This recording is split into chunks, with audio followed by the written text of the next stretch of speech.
साहिब के जीवन का एक और बहुत ही प्रभावशाली किस्सा संस्कृत भाषा और उनके दृढ़ संकल्प से जुड़ा है।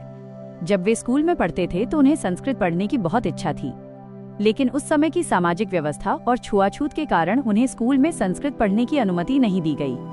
उनसे कहा गया कि वे अछूत हैं, इसलिए वे देव भाषा संस्कृत नहीं सीख सकते। विवश होकर उन्हें फारसी पर्शियन भाषा चुननी पड़ी। अपमान का जवाब ज्ञान से। ये अपमान उनके मन में घर कर गया। उन्होंने तभी तय कर लिया था कि वे किसी भी पाबंदी के आगे नहीं झुकेंगे।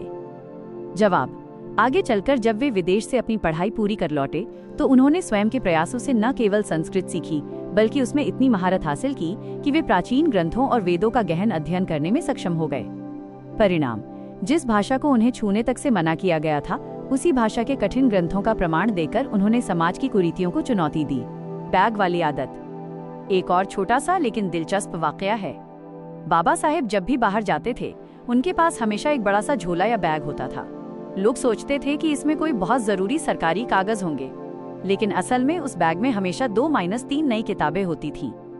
वे कहते थे, अगर मुझे कहीं 5 मिनट का भी खाली समय मिले तो मैं उसे बर्बाद करने के बजाय एक पन्ना पढ़ना पसंद करूंगा। उनकी इसी आदत की वजह से वे एक साथ 9 भाषाओं के जानकार बने और उनके पास 32 डिग्रियां थीं।